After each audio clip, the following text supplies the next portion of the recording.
respected and admired for many years. I've had the pleasure and honor of meeting him on many occasions, and I've been to the ashram at Hyderabad. And this event is to speak about Daji's new book, Spiritual Anatomy. My sister Bhavna Didi and I will be speaking of this. Daji, there is no one who's watching this who doesn't know you, but I was advised that for form's sake, I should read out your introduction. And Didi will speak briefly about your book, and then we could start asking you questions. So, with your permission. Thank you, Amish bhai. Please, please. Okay. Uh, Daji, also known as Kamlesh D. Patel, is the fourth and current spiritual guide of the global heartfulness movement. He has spent the past 4 decades training people across the globe in heartfulness meditation. He is the author of numerous books, including the best selling titles The Heartfulness Way, Designing Destiny, and The Wisdom Bridge. He gives keynote addresses at conferences and conducts workshops around the world. Daji's passion lies in grassroots efforts, especially in taking meditation to the villages of India. He enjoys going on nature walks with his grandchildren in Kanha, Shanti, Vanam, India, where he lives with his family. And to all who haven't had the pleasure of visiting Kanha, you must visit. It truly is a piece of heaven right here in India and Hyderabad. And Didi, if you can just introduce the book very briefly, and then we can start asking Daji questions. Namaskar, Daji. To begin with, Namaskar, Bhavna ji. let me state that uh, my heart is so brimming with the enormity of the moment that I have the honor of asking you questions. I want to deeply thank you for this opportunity, to talk about this wonderful book of yours, The Spiritual Anatomy. The book is on our chakra system. The chakras have been talked about in all our ancient literature. Most of us think of the chakra as a seven energy centers, the seven junction points of our energy body from the Muladhara to the Sahasrara. Some have said that there are nine chakras. Others have said that there are 108 chakras. But Daji in this book has beautifully aligned the inner architecture of our energy body. And he has talked about 16 chakras, the 16 energy center, with our heart chakra, which is like the grand center. It is the junction between our higher self and our lower self, which plays a very significant role in us moving ahead from our animal self to our human, and then ultimately towards our divine stage. Daji, if I could ask you, my first question is why 16? And what is the connection between the 6, the 9, your 16, or even the 108 chakras that we talk about? Namaste, Bhavna ji and Amish ji. I'm very grateful that we are having this interaction on this particular book, which truly, you said, it's a milestone in the evolutionary history of or evolving history of spirituality. You see, like science was at some level of understanding before the Newton. Newton came, so many things changed. Einstein came, Heisenberg came, and many such great scientists again came along and changed the course of the understanding of science. And now, every day we are evolving. New ideas keeps popping up, new researches are coming up in the field of science. Field of spirituality was stagnated for many millennia. And the reason being, the understanding never went beyond seven chakras. SDK was considered as the ultimate. The one simple reason I find it from my experience is that when we are When we reach SDK, Sahasral Kamal, Mm. our Chetana, our consciousness changes so much. You are like a honey bee soaked in honey. If I may give this example, that you are running around trying to collect honey, but now you are in a honey pot and you don't feel like going out to collect any more flowers, honey from any flowers anymore. You are happy, you are in a state of Sat Chit Anand, eternal bliss that dwells there. That's why SDK is associated with Sat Chit Anand condition. It's the spiritual state, which unfortunately does not let you think anything beyond it. Mm. We have to renunciate even the bliss. You cannot get freedom as long as you are also tied up with bliss. So we have to go beyond it. And once you have made up your mind that now I better get out of this honey pot, let me keep moving. So in reality, there are not just 16 chakras. The 16s are the main ones, but there are infinite chakras. You just cannot imagine. Even between heart chakra and Atma chakra that I have mentioned, there is infinity. You can spend your eternal life just by expanding just on one chakra. But for the Guru's help, you will be stuck there. And this being stuck like condition is, in our yoga tradition, we call it avdhuta condition. Mm. And whenever one faces or one is trapped in avdhuta condition, one loses the awareness of surroundings as well as the personal self. And whether you are naked, whether you ate or not, whether the outside is snowing or outside is 40-degree temperature, this sensation part of it is dissolved. Unfortunately and fortunately. Fortunately, because you are in your own comfort zone. Unfortunately, because you don't want to move out of that state. See, heart is in the middle that differentiate human from humane. Animal tendencies are all there below the heart chakra, Muladhara, Swadhisthana, and Manipur. Okay, that is common whether we have a dog or a bullock or a tiger or a monkey, and we, the human being, we all share these chakras. Some animals like dogs, horse, they do have heart chakra, but it's not as evolved as you would find in a human being. And having gotten this birth, where the possibility of expansion of the heart chakra is involved, and then beyond it, and once we cross these panchabhutas, like heart chakra is there, Hriday chakra. Hriday chakra, to my understanding, it's like a constellation made up of five bhutas. Heart itself is heavy or dominated by the earth element, Prithvi. And the next chakra is Atma chakra. Atma chakra is all about space element. One after that is fire element, then water element, then air. So this one way of defining liberation is to go beyond the Panchabhutas. That's one definition we can have.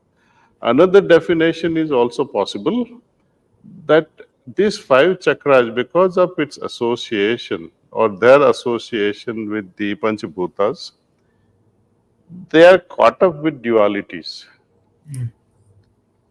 like love, hate, fear, courage, confusion, clarity, restlessness, peace, contentment versus desires.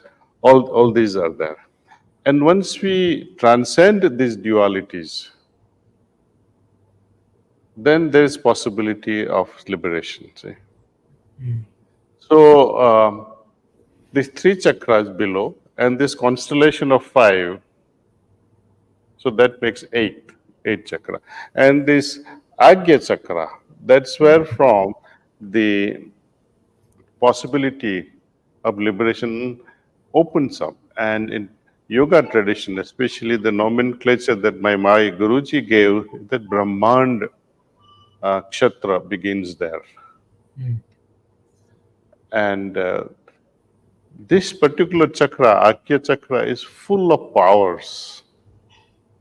It distributes powers actually, and it has nothing to do with your yogic evolution. Mm. It is there. Let it do its own part. Mm. We bypass that center and move on to the next chakra, which is associated in our shastras with Mahakal chakra, Mm. and then we go further up. Mm. And SDK, if you want to really feel it, it's here when you tip up your ear and you go up like this, in Mm. the center of it, Mm. that is the Sahasradal Kamal. And if you, with your own finger, you measure two fingers this way, that is one chakra, that is 10th chakra. And from SDK, if you go two fingers this way, that's 11th chakra. Okay. And then four fingers, and then Mm. four fingers. Those are the locations of Brahmarandra. Brahmarandra, where from the soul enters and soul escapes. Mm. Soul enters in everyone through Mm. Brahmarandra. But soul escapes from Brahmarandra only when a person has evolved to the extent of liberation. Mm. Otherwise, the soul would depart from any orifice of the mouth or the eyes or the ears or some people at the moment of death they defecate or urinate.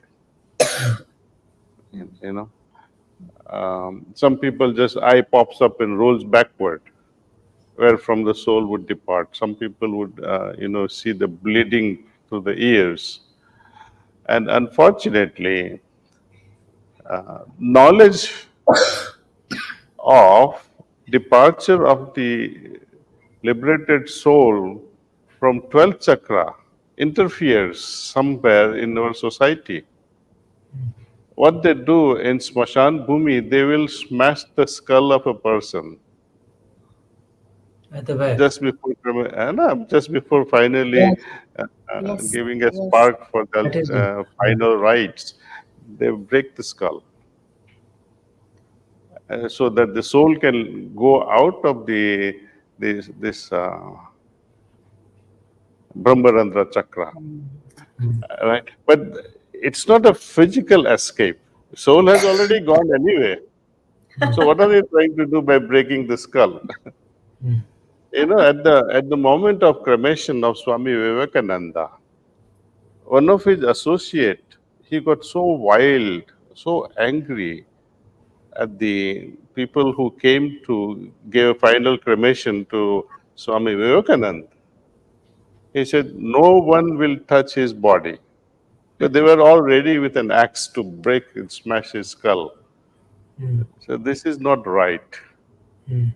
And the unfortunate tradition keeps going on anyway. Person is dead, so people don't object much. Mm. Otherwise, if you really want to liberate a person, why not while he's alive? And Daji, there's one thought that was spoken of, the head mind, heart mind, and the gut mind. And there is yes, this.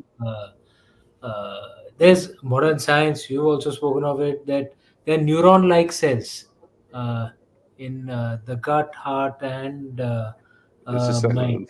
So, does the wisdom of the heart, can it find or align balance between these three minds? Is that what will happen? well, there are many levels of consciousness. Mm. One is, you see, as we evolve, we'll be able to feel how the mind of our astral body, you see, how the mind, the supra mind of God, is, as Arvindo had put it earlier in 1940s. And so there are various levels of minds. In physical mind, and I mean, physically, we have a brain, we have a gut, we have a heart, right? So these are all physical. What happens, there's a computer, there's a software, there's a brain, there's a mind, there's a physical heart, there's an emotional heart, right? Likewise, we have a digestive system, which now science is also talking about. That's another brain, because it also gives us some signals. Like when you don't like something and you feel, oh, my stomach is not behaving well. You feel as if butterflies are there in your stomach. Right? When something is not going right and it's beyond your control, you feel emptiness in your stomach. You, um, Sometimes people vomit also when they hear the bad news. Some people urinate or even defecate with the bad news. These are extreme impacts of parasympathetic system. You see, the parasympathetic drive makes all this stimulus possible. Similarly, when you have accelerated emotional or intense emotion because of whatever, good emotion and there are bad emotions. When there are good emotions, like you fall in love with someone with the first eye contact and your heart speeds up, the heart beats faster. Why? It's because of this adrenaline rush. And emotionally also somehow you feel, and that feeling is triggered by adrenaline. That is a sympathomimetic response. You see? Or bad news, when the heart is sinking and it slows down. That is all about parasympathetic responses. You see. So ultimately, the whole thing is governed by our nervous system. Now, person of with high perceptive ability is able to feel the mind not within oneself, but something that goes on in others' minds. I am able to understand my mind, my feelings, my emotions, right? But now you are able to tap into, you are being empathetic, tap into others' person, or some mothers, some sisters, especially this is a trait with women at large, where they feel what we call premonition, something that is Fix Instinct. it. about to happen, or something that is happening somewhere with a child or a beloved, and you are able to feel it here and now. So, now we are differentiating few things here. When something goes wrong or goes right, and how your this gut response. When about to go wrong, how do you explain that? That you are able to perceive something that is not happened as yet, but will happen later, or something is happening. You are in on this continent, and you are on a different. Someone whom you love is on a different continent, and you are able to feel the state of mind of that person. There is no physical connection. There is no neurotransmitters flowing in a space and telling you, Amish, be careful, or protect yourself. Something is happening, or do something about it. No. So now we are going beyond the mind part, beyond the brain part of it. So the spirituality, our ancient tradition talks about chetna, consciousness. It is not just localized consciousness. There is a difference between consciousness of a foolish person. He becomes aware but can't take any action. Huh? Consciousness of a little better person, he becomes aware while doing the wrong thing. It may take action or not, that's a different matter. And consciousness of a person who is highly evolved, they would understand before the things manifest as a good or bad. That is for oneself. But to feel the consequences of someone else's thoughts, someone else's actions, someone else's intentions, they're of a different level. See. Interesting. So the brain, of course, it does play its part, but when you bring in this aspect, consciousness, non-localized consciousness, cosmic consciousness, then we have to let go of these brains. They are there. They are very useful gadgets that we have.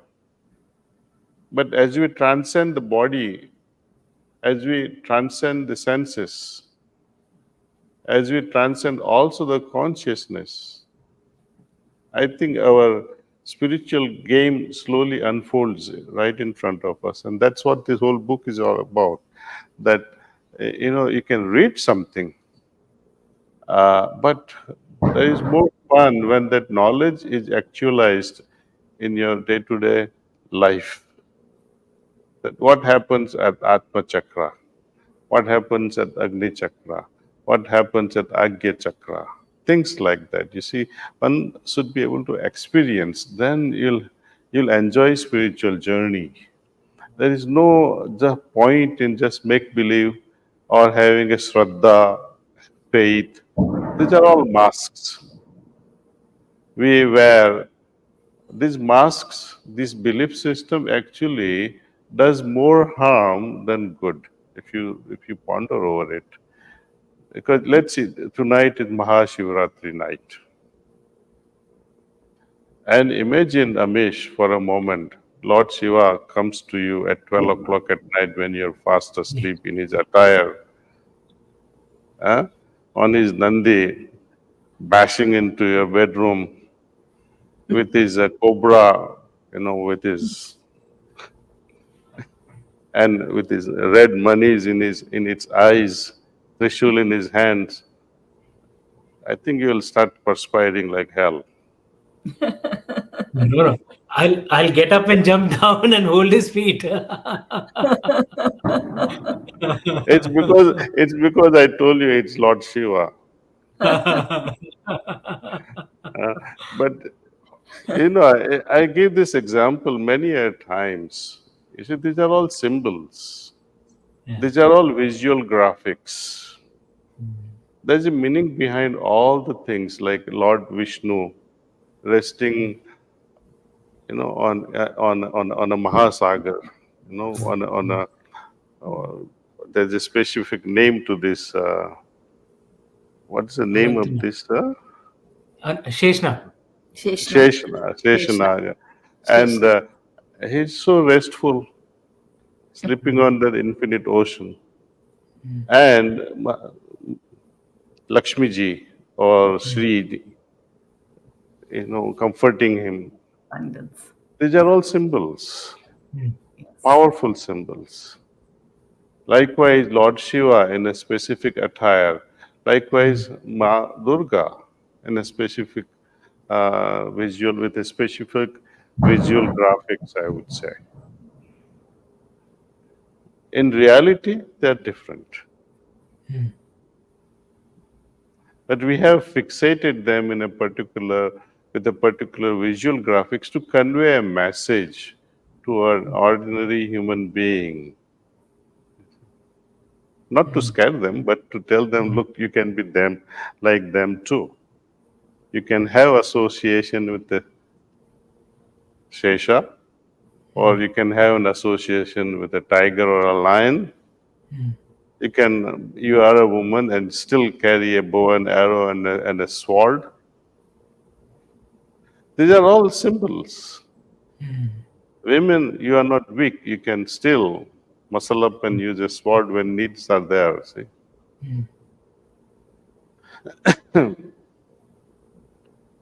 And all these chakras also, at some point or the other, will reveal the presiding deity of that particular chakra. That I have not gone in this book in detail at all, but each chakra will remind you of some deity or the other.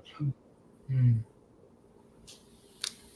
Interesting. Daji, when you spoke about, Amish having this dream and Shivji appearing in his Rudra Roop, I think you were describing the emotion of fear. In the book, you have described the emotion of anger as a particularly tricky one. Anger often is considered a cover emotion, that underneath anger there is always some other emotion. It could be fear, it could be guilt, it could be greed, it could be pain, deep pain. Often in the world these days we see, especially among the youth, there's a lot of diverted anger, which is anger that is addressed towards the problems of the world. Oftentimes, a person who has a calm exterior can, underneath the exterior, harbor a great deal of anger. It is almost as if, the calm exterior is a mask, which is a cover for the cover, which is what anger is. You called anger a tricky emotion. Could you tell us a little more about this tricky emotion underneath which there are so many other emotions? Well, when you refer to sloka from Gita, Bhagavad Gita, chapter 2, if I'm not mistaken, 60 seconds sloka, Lord Krishna briefly mentions how anger is triggered in human heart. Mm. He starts with desires. He says, desires finally gives rise to anger if they are not fulfilled. Now, let me give you how these chakras are associated, how there is a cascading effect happening at each chakra. I give you an example. There is one chakra around the main chakra. So I told you about infinite chakras. So I'm taking up one chakra. For our understanding, let's call it point C. C for cat. That is, if you measure two fingers towards inner part, towards the right, from the left nipple, two fingers, and then go all the way down to the last rib. That I call it as point C. And that at that particular point, you will notice some vibrations. It's like when the pond is very calm and a little flower drops, Mm. and the spandans, the It's rhythm. waves, very gentle wave starts. Like, okay, in a very calm mind, let's see when you all of a sudden dislike something or you like something to the extent of being attracted or dislike something to the extent of you feel nauseated. Right? These are all extreme feelings I'm trying to share. And these feelings are either associated with sensuality or sexuality Mm. or worldly possessions. I don't have enough money to pay for my children's tuition, for example. Or I don't have enough money to pay for the rent of my house or the mortgage of my apartment. Things like that. See.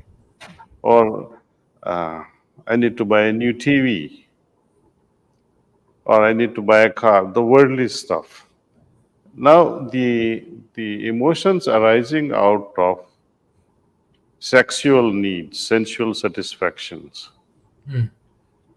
When you compare them with worldly impressions, worldly pulls, they're they are complicated and heavier and gross.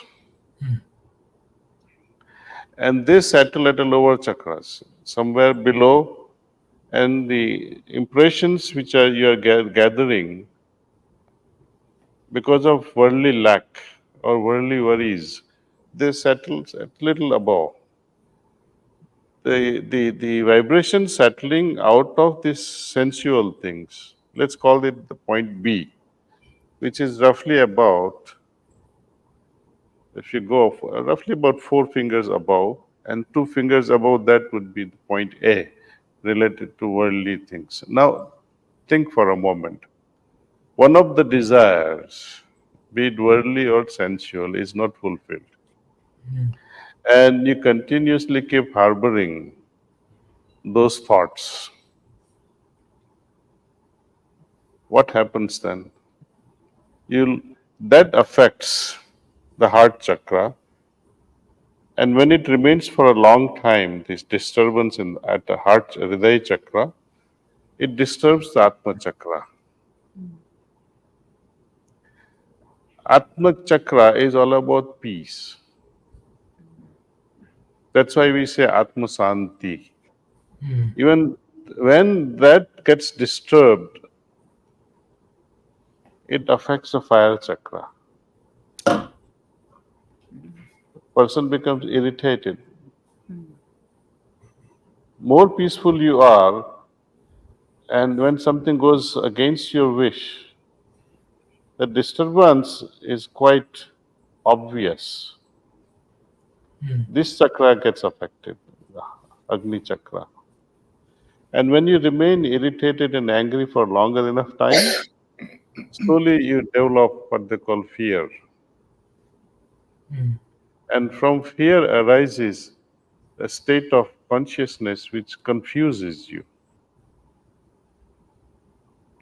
And when you are confused, you are not able to make up your mind. Your viveka, your ability to discriminate or discern, is lost. And so Lord Krishna says, such an individual is destroyed.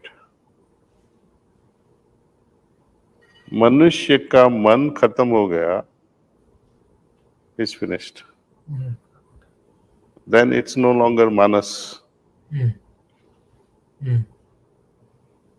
So now, through cleaning process that heartfulness offers, little by little, little by little, little by little, the tendencies also go away to the extent of our inner craving or the inner thirst to evolve. Because some people like to say, I like to remain the way I am. Even though they are fed up with the worldly stuff, yet the desire to hold on to remains. It is not that you want to disown things. You can continue to own, but have no attachment. See, spirituality is always paradoxical. You can have, and at the same time, you are detached. This can only be experienced, you see. And we have heard a lot of stories around Raja Janaka is a perfect example of it. But ordinary man would start wondering, how is it that he is having half a dozen queens and yet unattached?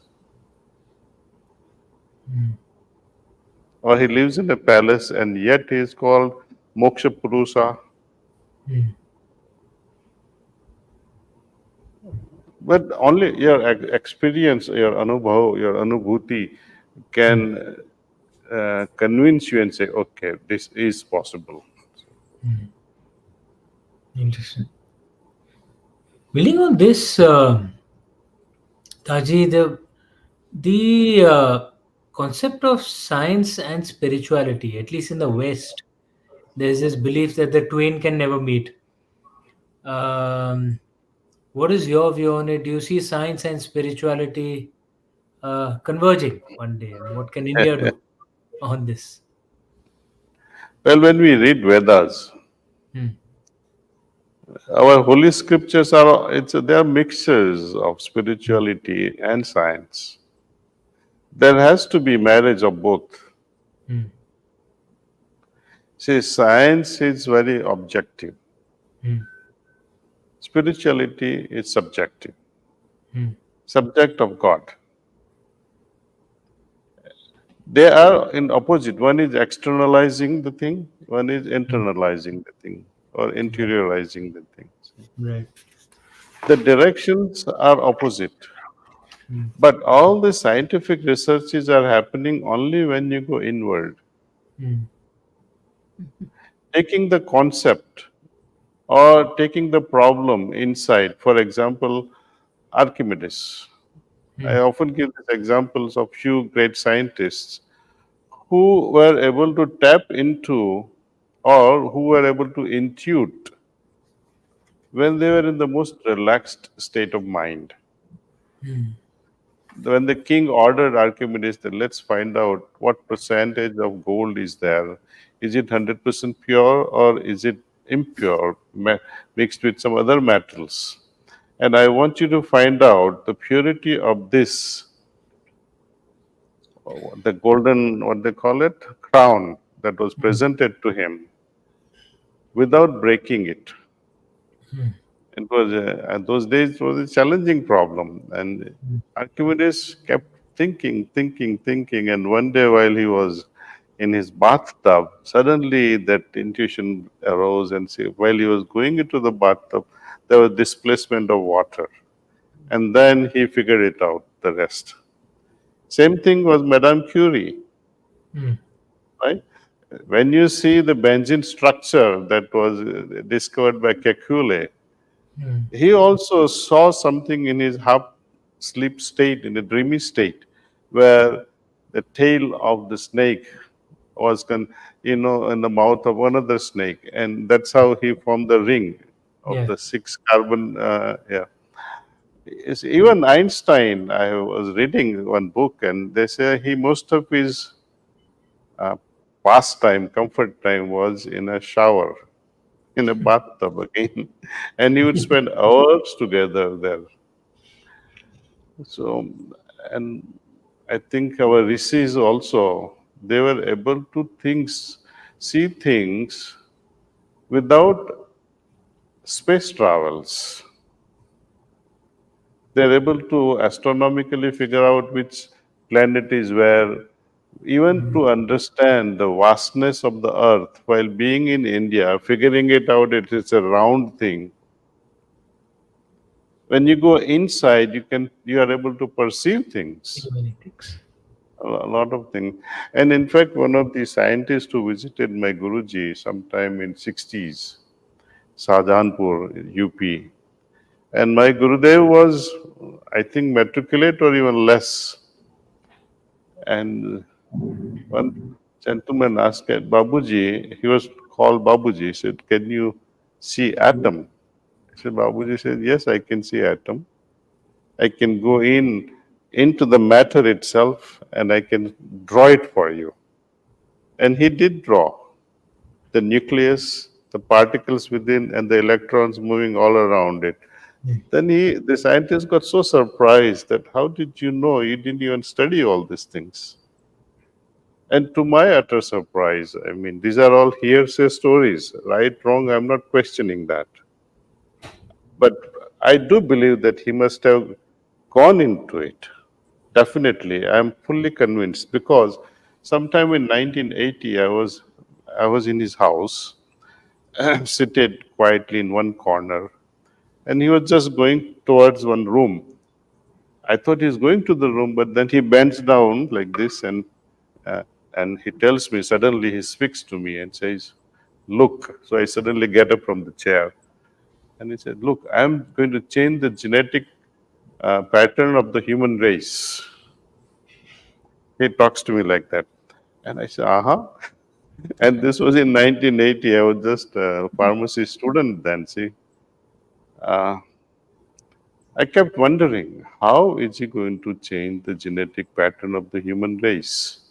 First of all, to talk a word, genetics, In those days, in 1980, by this man, what itself is a miracle for me. Mm. A matriculate person talking on genetics.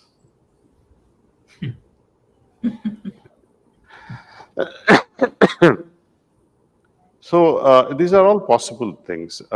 I will not separate spirituality and science. I would like Mm. to see a beautiful marriage of both.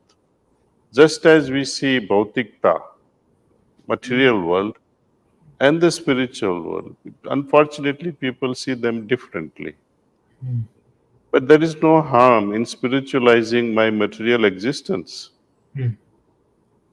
I can go for a business and spiritualize my business. Mm. I can be a politician and still be a spiritual person. Mm. I can be a housewife, can be a husband. I don't have to be strictly just that, but I can take my spiritual qualities along with it. No. Because spirituality is such a light thing. Mm. It is not going to disturb anything else. Mm. It's only when I bring in material world into spiritual world that the problems can arise. Mm. Fair point. So it Fair. depends to which dimension I am giving more importance. If I Got give it. more importance to science, then I'm in trouble. Mm. But if I give importance to spirituality and lead a scientific research is also by remaining spiritual. Also, by remaining a businessman, if I can inject spirituality into that, it will be a great thing. Very true. Very true. Daji, in the book, your section where you talk about the ego was very interesting to me. This ego is a much maligned word. It is held responsible for all our baser instincts. It will pull us down. A bloated ego, as you say, yes, is a problem. But you called the ego a possible dear friend, a best friend.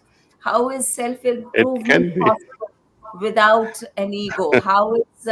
How is chasing success even possible without a well balanced ego? I thought that was a very very interesting concept.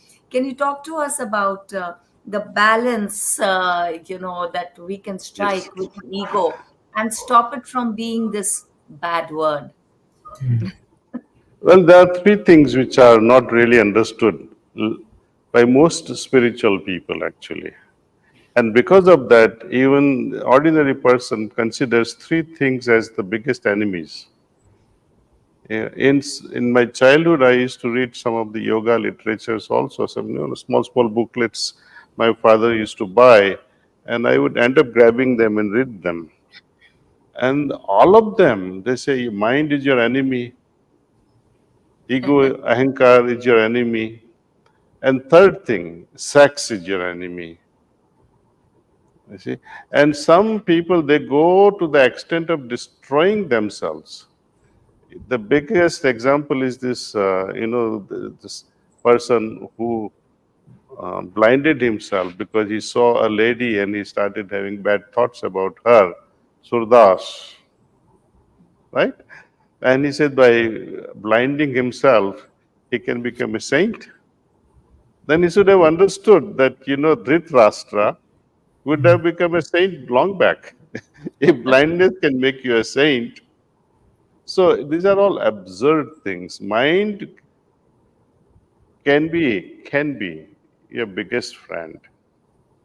It depends how we train our mind.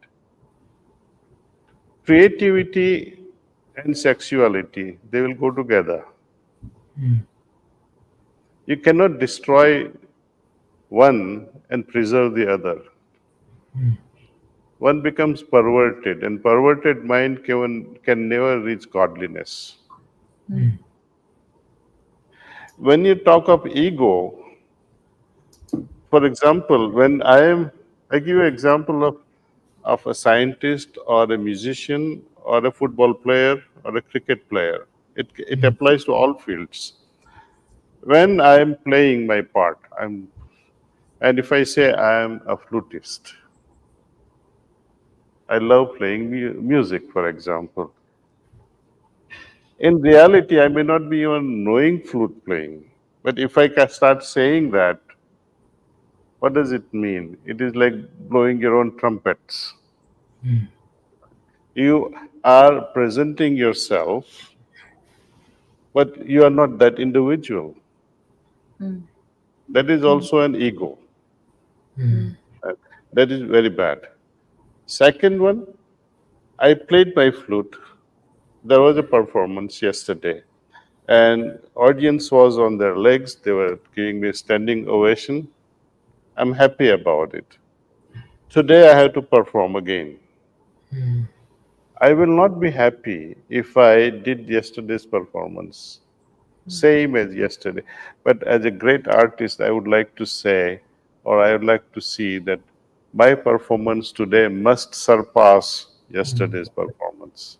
Mm.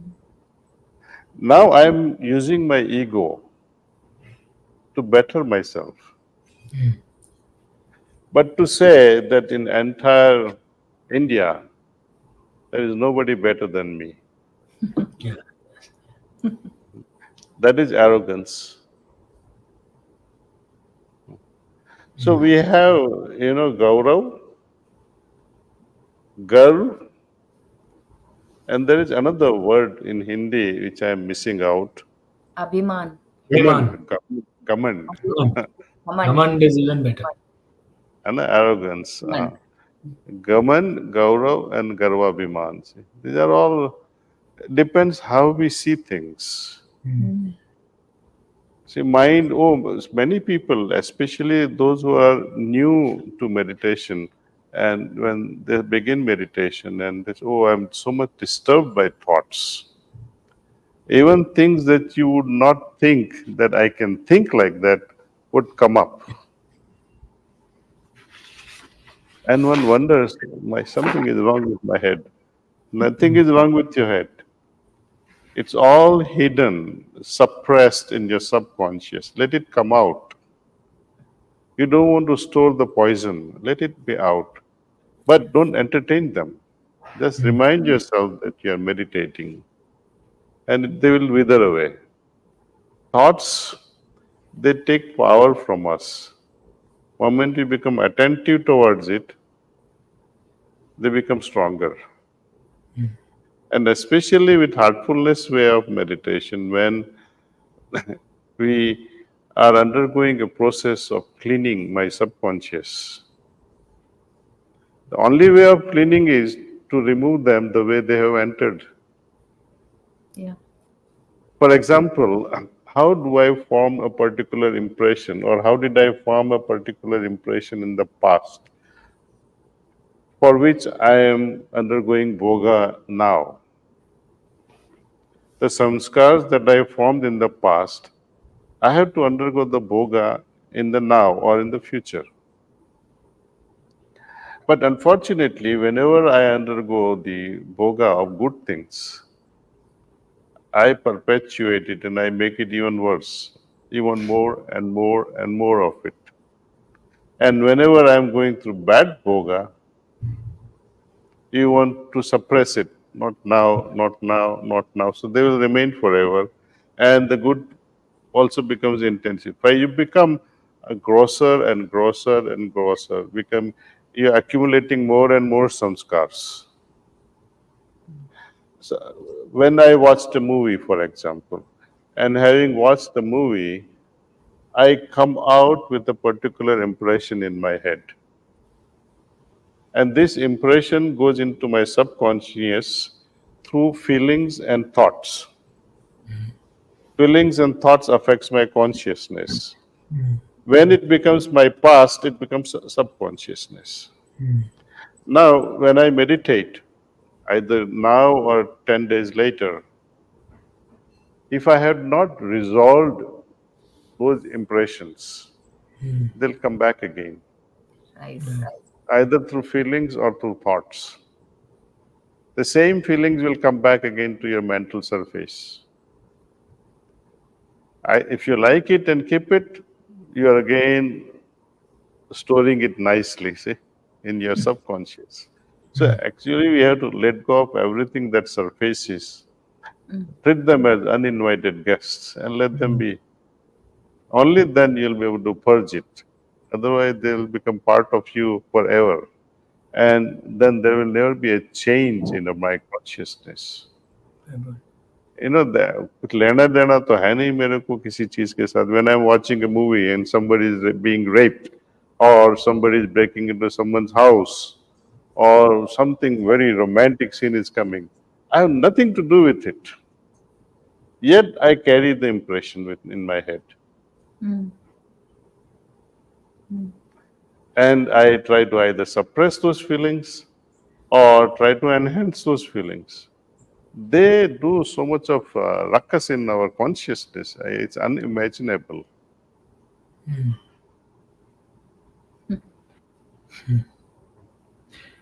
I think one thing, I mean, before we end, because I found one thing very fascinating in the book.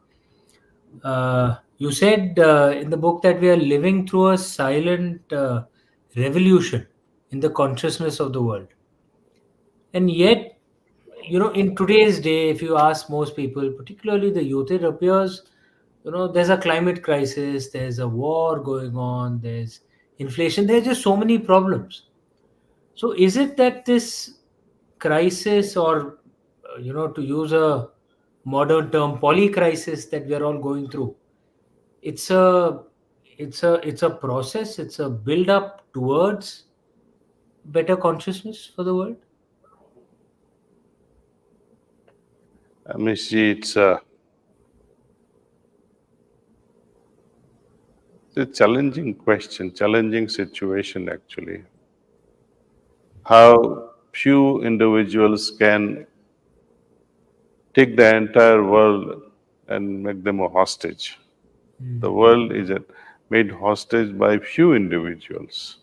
If you see, majority of people are peace lovers. Yeah. Okay. Entire Russia, I would say, no one, I mean, they are peace lovers, and I don't think anybody is interested in killing any person from the another country.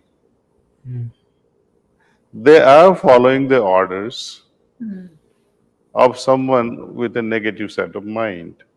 And same thing with the other countries. These politicians and priests and mullahs and pandits, they are the minority, yet their influence is so strong on people's consciousness. They can twist their words and make the innocent people suffer for it. They can trigger something, set the fire, and the rest of the world suffers. Will burn. Now, when you talk of a few millions Jews who were killed, right, in World War II at the hands of Hitler, then a Hindu mind would start wondering what sort of papa or sins these Jews must have committed. And how can millions have the same levels of sins? To undergo a same type of death, that all were tortured, put in one chamber, either they were exposed to poisonous gas or burnt alive. This is madness of one person. So often, this teaches us one thing, that my destiny is not hard written. Somebody else can also change my destiny. See, when you talk of Lord Rama and Mother Sita, they were Avatar Purusha. Number one. Number two, they did not have previous baggage of sanskars or karma to undergo karma phalas. Third thing, astrologically speaking, when their guru, Vasishtha and Vishwamitra, they came up and endorsed that this is the best marriage. This couple will be the happiest one. But no less than a mother, Kai, changed their life. They changed their destiny. Mm. So who is to argue that is my destiny fixed? Is it flexible? Mm. Yeah. Yeah. This consciousness that we talk of, that how a group consciousness can change the course of things to happen, but this group consciousness or the egregore has to be so intense that it can override everything else. Mm. You have seen, and when you go to a crematorium, you can see the group effect, impact of so many people grieving for one dead person, 1%. then another dead person, then the third dead person, and the atmosphere that is created in that crematorium, it's sadness. It brings some level of non-attachment or some level of detachment. When you visit a hospital, the egregore impact in the hospital can also be felt, right? Likewise, when you visit meditation places or when you visit someone's house, in some people's house you will find, wow, Yeah, it's so yeah, peaceful. You feel Yeah. welcome. In some people's house, you feel like, oh, I think I yeah. made a mistake. Why did I come here? So these are the consciousness impacts that carries those vibrations are settled in a particular place. Now, when this our ship, mothership, Earth, it also collects the egregore, the impacts of people, the vibrations of people. I think we have yet to reach that egregore, the consciousness. Uh, the tipping point has to come. Only then the mutation will happen, and only then the humanity will change. So that we have to wait for that tipping point and of consciousness. We have to reach there. Yeah. And I That's, hope the people, audience, your friends and my friends and Bhavnaji's friends, those who are listening to us, if they are sensitive to this, how we are grooming the future of true. our mothership, our great grandchildren, it depends on us. Yeah. Yeah. How we maintain ecological balance, environment balance, a spiritual balance, most importantly. Thought comes to my mind. I mean, it's something of a different nature, but when this SDG, Sustainable Durable. Development Goals, which are portrayed, right, 17 or 18 of them, I don't know the number, but if you ponder over all of them, it's mainly because all these problems are there because of the mind, unregulated mind. For example, why would someone pollute water? It's one of the goals, right? To give pure drinking water, pure air, remove the pollution from air, pollution from soil, all this pollution that we talk about, enabling women, then making education free or easily available to majority of people. The base is this, the greed of human mind. And if mind can be regulated, if mind can be trained, then all these things will be solved. Otherwise, we are just whitewashing the dirty wall. Dirt will remain. We're just covering it up. We're just hiding it. Yeah. I think yoga is the only solution. Yam and niyam. Yam, Bhavna ji, it is interesting and I'm sure you'll like it. The yama is first step in the Patanjali's Ashtanga Yoga. And I kept wondering for many, many years actually, until it dawned on me why such a great rishi used such a beautiful word, yama. Yama, traditionally speaking, is Lord of Death, Yeah. right? And why would Patanjali mention Yam of death in the very first step, Yam? And when you see all that, that I have to become the killer of all my negatives, negative qualities. And Niyama is the exactly opposite.